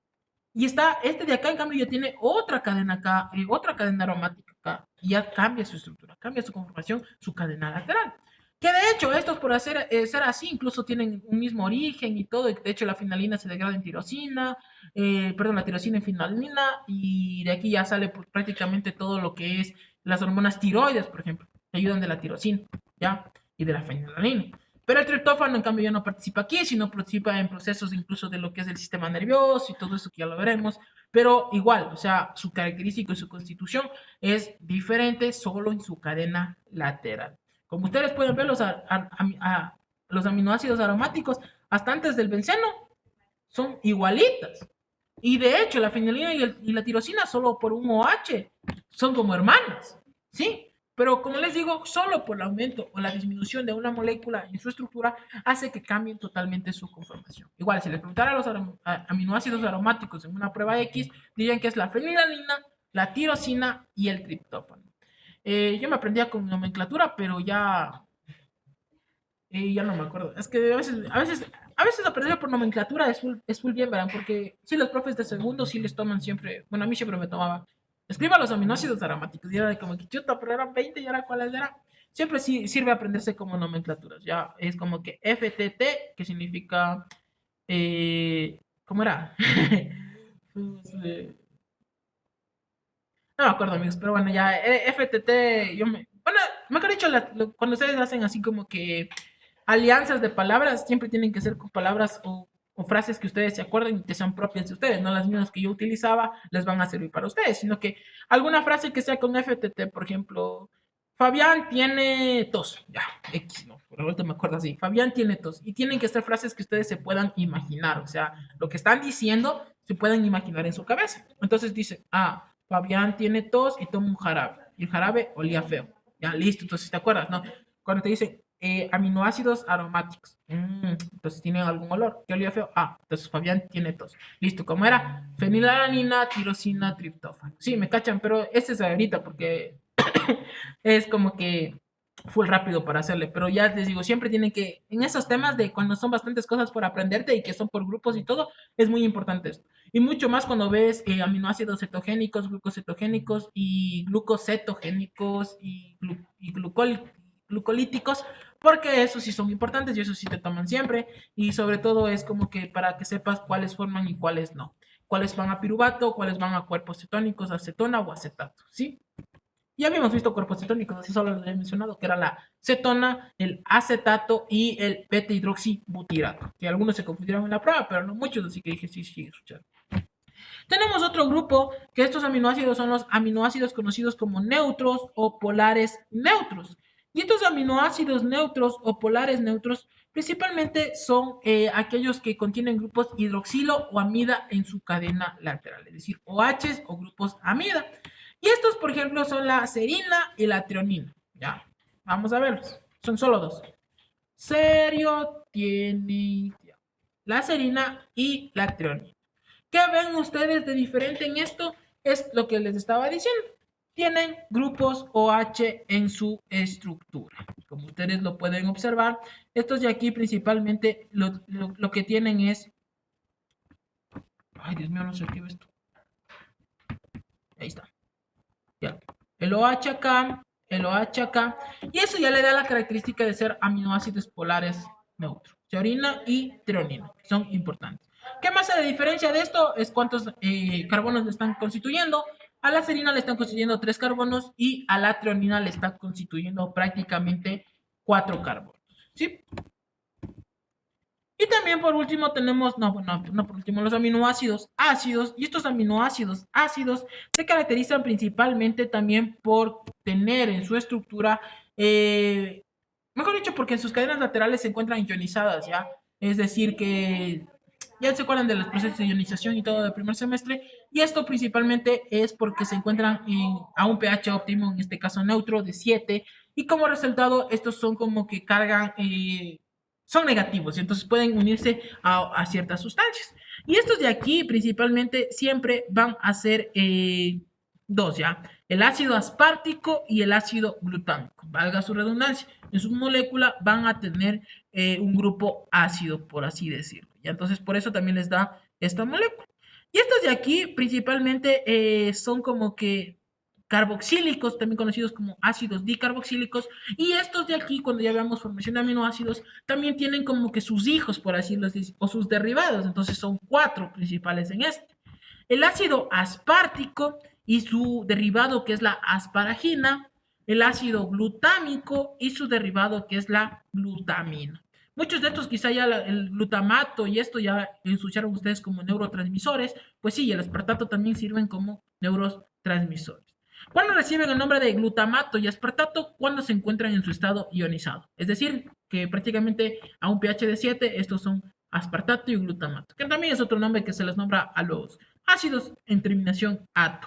Y estos, como les digo, también forman a sus hijos, por así decirlo, que son la asparagina y la glutamina, que también ayudan en estos procesos, como ustedes se acordarán de algunas otras materias en las que lo habrán mencionado con anticipación.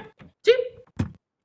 Y tenemos otros, ¿no? Los aminoácidos básicos, que como su nombre lo dice, principalmente tienen un grupo básico en su molécula, y estos de aquí principalmente están protonadas, es decir, que no reciben sustancias al pH de 7 y por lo tanto están positivamente cargadas. Es decir, estas, ¿cuáles son los principales aminoácidos que posee, que son básicos, es decir, o tienen nitrógeno en su estructura?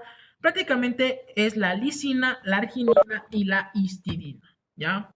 Entonces aquí vemos a la arginina, aquí vemos a la lisina y aquí vemos a la histidina y como ustedes pueden ver prácticamente contienen lo que es el nitrógeno unido a su molécula, que también les da esta característica de ser básicos, como les digo, no recibir sustancias sino estar cargados positivamente. Entonces aquí tenemos nitrógeno, pues acá también tenemos, como ustedes pueden observar, nitrógeno y acá también tenemos cadenas nitrogenadas, claro, aparte del nitrógeno de la base. Recuerden que la base de los aminoácidos no cambia en ninguno de los 20 prácticamente porque todos son la misma base.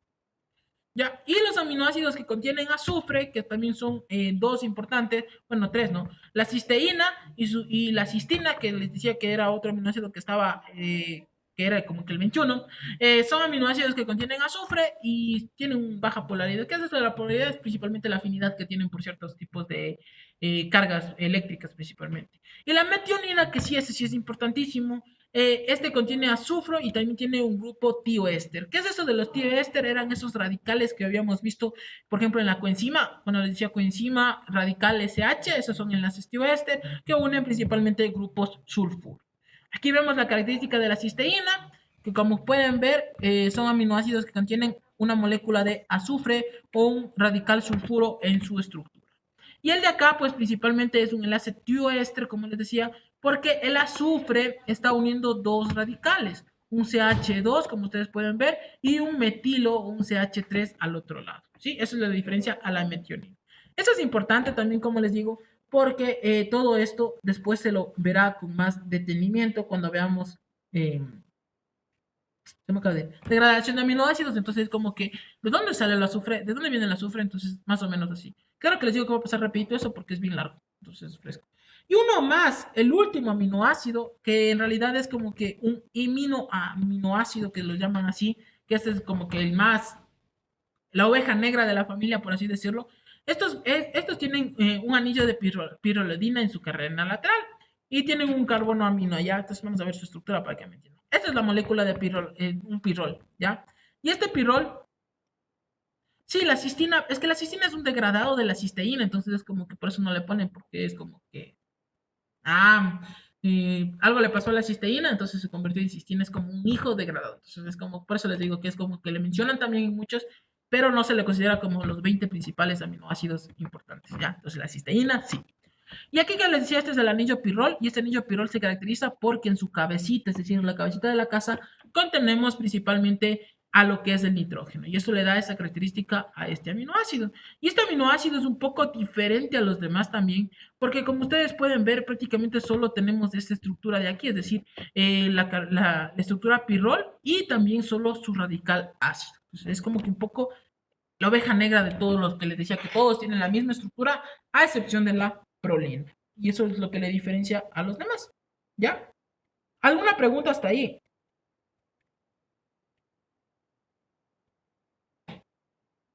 Bueno, y esto de los grupos protonados y no protonados, en realidad se mide con las pK, ya que ustedes también han de haber leído lo que les mandé a leer, de las pK de los aminoácidos. Y estos pK de los aminoácidos principalmente se da restando, ¿no? Grupo protonado es igual al grupo no protonado, que debe darte algo igual. Y esto de aquí, vamos a ver si le puse. Ah, bueno, aquí está. Estos son los grupos funcionales como ustedes pueden ver, ¿ya?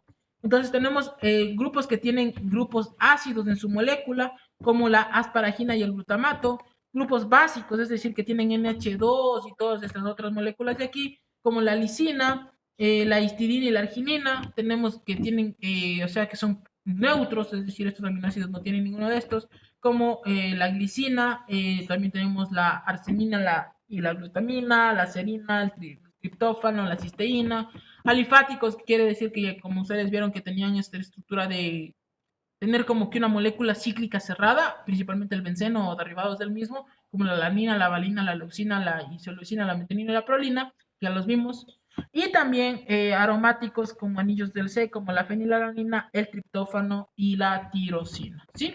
Que habíamos visto que estos principalmente, los aromáticos eran los derivados del benceno. Me confundí con los alifáticos. Los alifáticos eran los que tenían cadena estructura lineal, como ustedes vieron, ¿sí? ¿Qué más tenía de decirles de esto? Ya, esto del Sweeterium que ustedes lo han de haber leído, esto principalmente es cómo un aminoácido se encuentra en una solución. Y eso sí saben preguntar también, ¿qué es el Sweeterium? Esto en realidad es cuando el aminoácido está cargado, ya, es decir, tiene una carga neta en el pH y sobre todo esta carga sabe ser negativa o algunos de los otros tienen carga positiva, entonces están como que siendo neutralizados. Esa carga se conoce como Sweeterium. ¿Ya? Y aquí vemos, por ejemplo, un ejemplo de un aminoácido con su carga de Sweeterium, que prácticamente así se encuentran los aminoácidos dentro del organismo, en su forma cargada. Y eso es muy importante, y eso siempre pregunto. ¿Cómo se encuentran los aminoácidos dentro del organismo? Se encuentran en forma de Sweeterium. Volvería a decir, Sweeterium, ¿ya? ¿Alguna pregunta hasta ahí? Porque ya prácticamente acabamos generalidades de aminoácidos. ¿Todo entendido? Me falta solo dar estructuras proteicas y metabolismo. Ya, listo. Vamos. Esto es la estructura o el ciclo de vida que hace una proteína, ¿sí? Recordemos algo, ¿ya? Las proteínas se codifican a través de codones, como les estaba diciendo, es decir, valina, glicina, fenilalanina, aspartato, metionina, forman una proteína que pasa por ARN mensajero, llega a los ribosomas, en el ribosoma se transforma, se codifica, se inversa y todo, que eso ya lo ven en biología molecular y todos los demás procesos, y entonces ya entienden la producción de una proteína, ¿no es cierto? Y ahora esa proteína tiene algunos pasos, es decir, primero se sintetiza a través de lo que es el proceso ribosomal, como les estaba diciendo. Luego de eso se pliega, quiere decir eso de los plegamientos, es la estructura de que empieza a hacer hélices, cambia a estructura alfa, secundaria, terciaria, cuaternaria, todo eso inicia a ser. Luego estas proteínas también se empiezan mejor dicho, todo lo que se está formando se empiezan a procesar y sobre todo esto del procesamiento significa que empiezan a haber procesos de óxido de reducción, es decir, participación de algunas enzimas para producir otras y cambiar algunos aminoácidos de su estructura, ¿ya? Y así producir otras proteínas. Y pues esto, por ejemplo, le hace que estas proteínas puedan y sean afines a otros elementos químicos, a otros grupos químicos. Por ejemplo, para formar glucopéptidos o para formar lipopéptidos, ¿ya? Entonces es como que con los péptidos de la proteína los están formando. Como podemos ver aquí, por ejemplo, les dice la acilación de un ácido graso, que prácticamente se uniría una molécula de ácido graso a lo que es la estructura proteica. ¿Ya? Y bueno, después también hay otros procesos dentro de lo que es la proteína, como es la translocación, que significa esa translocación, que se transfiere algún grupo de otra sustancia a la proteína, ¿ya? Y esto de aquí, principalmente esto de la colocación de un ácido graso y todo, lo hacen principalmente para que estas proteínas se aducen a la membrana celular, porque muchas de ellas están constituyendo las membranas celulares, como se acordarán. Muchas de estas son como que proteínas integrales o sobre todo que solo están como que pegaditas a la membrana, pero muchas sueltas ayudan en el transporte, en fin, ayudan en full diferentes situaciones, ¿ya? ¿Y para qué hacen esto? Principalmente ese proceso de translocación, es decir, que meten alguna sustancia para que las proteínas ayuden en los procesos de producción de lo que son algunos tipos de productos, es decir, algún sustrato ingresa a esa proteína y gracias a, porque muchas de estas tienen actividad enzimática, hacen de transformar a otro producto X, ¿sí? Y eso siguen haciendo durante toda su vida. hasta que igual la proteína es como que se cansa, se vuelve viejita y pierde sobre todo el producto translocado, es decir, esto de aquí, bueno, que está esquematizado, ¿no? Este rojito de aquí.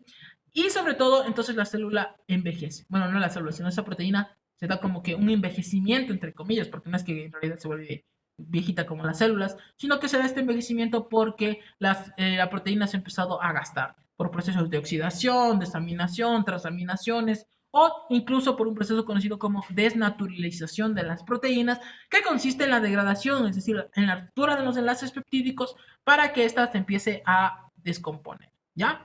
¿Y cuál es el último paso? El último paso para la descomposición de una proteína conoce como la ubiquitinación, que participan principalmente estas ubiquitinas, que hacen principalmente esa destrucción de los enlaces peptídicos para que la proteína formada vuelva y se descomponga en sus monómeros, que en este caso son los aminoácidos. Y al descomponerse en estos monómeros, prácticamente otra vez estos monómeros como están pueden viajar de nuevo, ser captados de nuevo por otra célula y esta célula llevarlos al citoplasma, de ahí al núcleo y otra vez volver a codificar otra proteína que se necesite, ¿sí?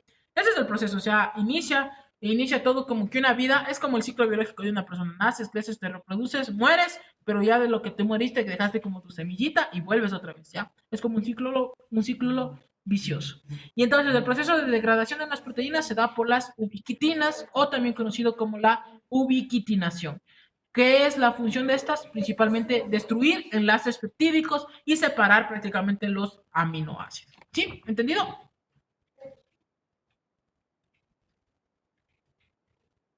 Ya listo. Acabamos con lo que es estructuras proteicas y nos quedamos ahí. En la próxima clase vemos metabolismo de aminoácidos. ¿Cómo se clasifican las proteínas? Las proteínas se clasifican bueno, por su estructura, ¿no? Se clasifican principalmente, porque si hablamos por sus funciones, se clasifican en transportadoras, en de defensa, ya como ustedes lo hablan. Tenemos cuatro tipos, ¿no? Ay, de mi vida. Ya. Primarias, secundarias, terciarias y las estructuras conocidas como estructuras complejas o cuaternarias, ¿ya? ¿Qué es la estructura primaria? Pues estas estructuras son las cadenas lineales de aminoácidos, es decir, aquí está un aminoácido que se junta a otro aminoácido y este se va juntando a otro aminoácido y este se junta a otro aminoácido y así sucesivamente. Esto cuando los aminoácidos inician a juntar y empiezan a formar cadenas lineales de acuerdo a algunos aminoácidos, ¿no? O sea, de acuerdo a algunas estructuras. Por ejemplo, esto ya se considera prácticamente lo que es estructura lineal de una proteína, la unión de aminoácidos. Y un ejemplo básico, basiquísimo de esto es la insulina, ¿ya? La insulina tiene dos cadenas, como ya habíamos visto, una cadena A y una cadena B. Y la insulina propiamente dicho tiene prácticamente solo cadenas lineales de aminoácidos. La cadena A tiene 21 aminoácidos y la cadena B tiene 30 aminoácidos, que eso constituiría a prácticamente los 30 aminoácidos que constituyen la cadena de insulina. De hecho, la insulina es la hormona más pequeña y la proteína con menos aminoácidos en su constitución, que es la que tiene 51 aminoácidos. Entonces, es como que hasta por eso recibe un nombrecito como que también de importancia, que es la más pequeñita en cuanto a cadena de aminoácidos. Pero como les digo, prácticamente esto se da por estos enlaces que se da sobre todo entre lo que es los aminoácidos, enlaces peptídicos por la salida de agua. Eso es una cadena lineal o una estructura primaria. ¿Cómo es la estructura secundaria? Pues la estructura secundaria es cuando estas cadenas tienden a doblarse y formar hélices, ¿ya? Esta es una hélice. Y cuando forman hélices, pues prácticamente estas hélices pueden ser de dos tipos en todas las proteínas. Hélices alfa, que son de hecho las que más se encuentran, y hélices beta. Estas se diferencian de hélices alfa y hélices beta porque principalmente las hélices alfa se encuentran estabilizadas por puentes de hidrógeno, ¿ya? Entonces se estabilizan y principalmente esto le da esa estructura. Ya en cambio, las hélices beta hace que principalmente la plegación de esta, es decir, sea media como que diferente a las hélices beta, ¿ya? Perdón, a las hélices alfa. Y esta hace que mejor se formen puentes de hidrógeno con otras moléculas. ¿ya? Pero la otra envuelta en los puentes de hidrógeno le estabiliza. Entonces, esa es la única diferencia. ¿Qué más? Hablamos de esto. No, ya nada más de eso. Solo son la formación de las hélices alfa y hélices beta. En cambio, la estructura terciaria es ya la estructura tridimensional que le das a una proteína. Entonces, esta ya es la unión de hélices alfa y hélices beta y prácticamente ya forman como que un complejo en 3D, por así decirlo, gracias a la unión de estas cadenas o estas hélices. Y estas estructuras de aquí, por ejemplo, una estructura tridimensional que podemos ver es prácticamente la cadena de mioglobina. Cuando hablamos de las globinas, la mioglobina es un ejemplo clarísimo de lo que son una estructura terciaria. Y esto de aquí prácticamente hace que estas hélices, como les digo, estén plegadas entre sí y formen esta estructura de como que de la molécula ya alto, ancho y fondo, por así decirlo, ya. Es decir, una molécula tridimensional. ¿Y qué es esa estructura cuaternaria? Pues esta estructura cuaternaria es ya cuando se forman cadenas polipeptídicas. ¿Qué son estas cadenas polipeptídicas? Pues es ya la unión de varias cadenas tridimensionales. Es decir, que por acá tenemos un núcleo, por acá tenemos otro y empiezan a haber cadenas alfa, cadenas beta. Un, un ejemplo de cadena T, una estructura cuaternaria clarísima es la hemoglobina, ¿ya? También hay otras, ¿no? Pero esas son las más importantes. ¿Y por qué se llaman cuaternarias? Porque deben tener más de una cadena polipeptídica en su molécula.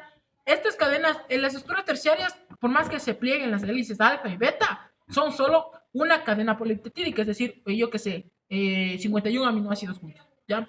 Pero la estructura cuaternaria es cuando ya 51 aminoácidos de una estructura se juntan con 100 aminoácidos de la otra estructura y forman otra molécula constitutiva diferente, ¿ya? Eso es una estructura cuaternaria. ¿Qué también es importante? Por ejemplo, como les decía, la hemoglobina es una estructura cuaternaria porque prácticamente está constituida por 4 núcleos de hierro y estos 4 núcleos de hierro le ayudan principalmente a hacer una proteína tetramérica, de hecho, y esto le hace que pueda captar más oxígeno de la sangre, transportarlo y todo, entonces eso también ayuda en todo esto, ¿sí? Pues como les decía, principalmente proteínas se forman de varios aminoácidos, en sí de varios, pero muchos aminoácidos, hasta 400, 500 aminoácidos pueden estar formando proteínas. Y dentro de las proteínas más importantes, como les mencionaba, son las enzimas, que prácticamente ayudan a lo que es prácticamente, como les digo, a acelerar los procesos y las reacciones químicas dentro del organismo. Y entonces estos procesos y reacciones químicas dentro del organismo se aceleran gracias a las proteínas, dirá a las enzimas. Pero estas enzimas, y eso vamos a verlo en digestión, ya cuando lo veamos mañana porque ya son las 3, estas enzimas, ajá, son catalizadores. También, o sea, wow, estas proteínas son unas mamis, por así decirlo, porque también hacen que estas también degraden enzimas. Degraden proteínas cuando tú te las comes. ¿Dónde consumes más proteínas siempre? Es el consumo de carnes. Principalmente carnes rojas tienes gran cantidad de proteínas. Y esas proteínas tienen que ser degradadas a aminoácidos y todo para que sean absorbidas. Y eso lo hacen gracias a las enzimas que se almacenan, y eso me había olvidado decirles antes, en forma de simógenos. ¿Qué son estos simógenos? Estos simógenos son moléculas inactivas, es decir, que son enzimas que no tienen, enzimas catalíticas que no tienen función y que necesitan de alguna condición en especial para activarse. Y estos simógenos son especialmente hablados en lo que son, por ejemplo, el pepsinógeno, que se llama así, ¿no? Pepsinógeno. Pero cuando ya llega al estómago y todo, gracias al ácido del estómago y todo, se convierte en pepsina. Y la pepsina ayuda a la degradación de las carnes, de las proteínas a aminoácidos. Entonces, esto depende ya en sí, como les digo, de condiciones que se den. Pero imagínense, este pepsinógeno destruye lo que es enlaces peptídicos, que son enlaces fuertes, por así decirlo. Imagínense si estuviera activado en lo que es el páncreas, estaría destruyendo al páncreas prácticamente si este se encontrara en forma de pepsina y entonces eso al organismo no le conviene. Y es por eso que se encuentra unido principalmente a bicarbonato y todo, entonces le ayuda a mantenerse en forma de pepsinógeno.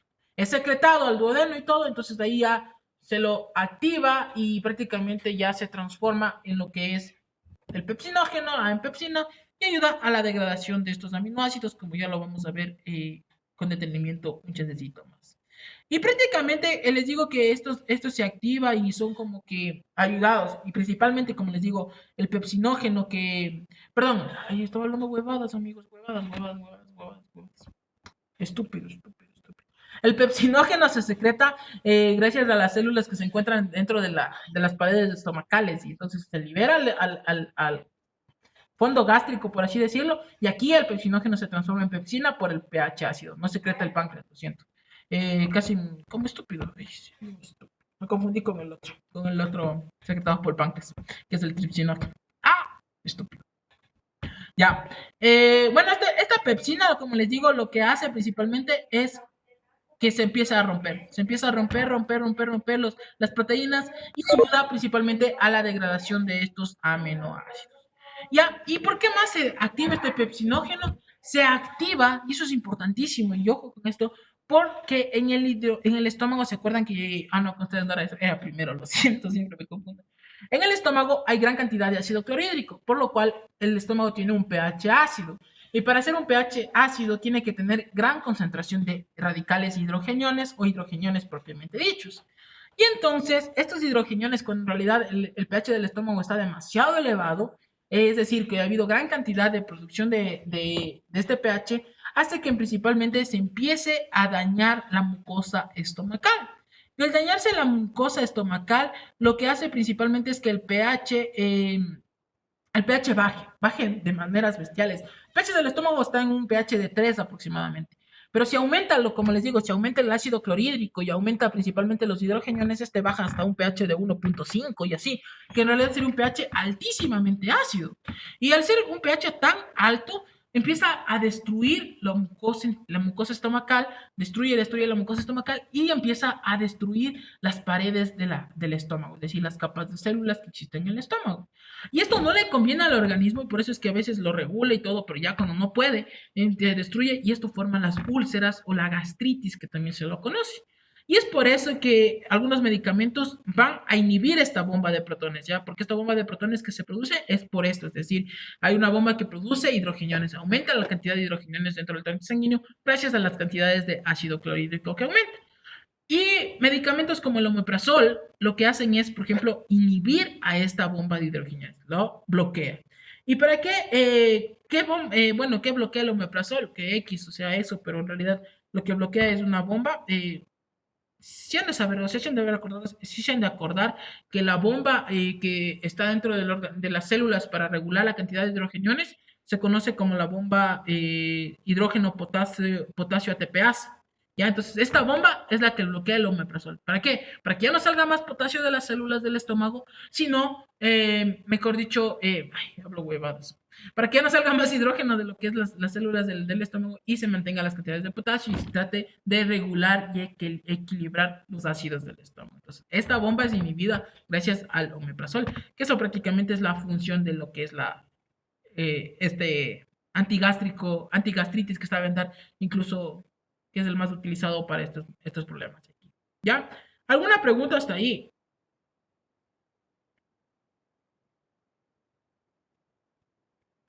Ay, bueno, o sea, eso de esa bomba de sodio, de potasio y hidrógeno se da principalmente en las células parietales del estómago. Y recordemos que también esas células parietales del estómago secretan ácido clorhídrico en gran cantidad. Entonces, es por eso también que empiezan a acidificar lo que es, como les decía, dentro del estómago, ya por las células parietales.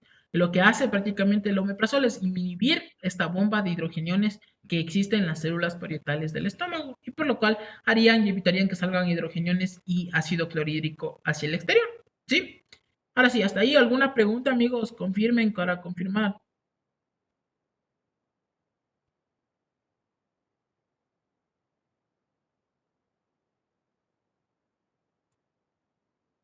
¿Todo entendido? Ya, listo, listo. Listo, amigos, nos quedamos ahí porque ya tengo clases a las 4 y aún no he estudiado nada y me van a tomar prueba. Amigos, entonces hablamos el día, ¿qué día tengo ustedes? El viernes. Acabamos lo que es digestión, vemos también lo que es el catabolismo, formación de aminoácidos, ya les voy a mandar. De hecho, no les quería mandar porque se van a confundir, entonces no les voy a mandar a leer nada porque se van a confundir. Aquí les voy a explicar un chance y después que yo les explique, les mando a leer ya para que tengan una pequeña idea. Como les dije, voy a pasar un poquito rápido eso, pero cuando ya les mande yo a leer, y ustedes van a cacharle un poco más. ¿Me cachan? Entonces, eso voy a hacer primerito. Les voy a mandar y de ahí para que ustedes lo lean. Eso es importante, como les digo. ¿Qué más es importante? Les voy a dar lo rapidito, rapidito, catabolismo, cuerpo, cetoacidosis, esas huevadas. Y de ahí vamos a ver, entonces, como quieren ver, vamos a ver edema, ¿ya? Porque edema sí es importante y tiene que ver mucho con lo de las proteínas. Y veríamos edema, síndrome nefrítico y síndrome nefrótico. Para los que van a segundo también les sirva para el laboratorio, ¿ya? Entonces eso referente a esto, nos vemos el día viernes y el viernes les tomo lección por la aplicación y así como las otras veces, ¿ya? Chao amiguitos, nos vemos, adiosito.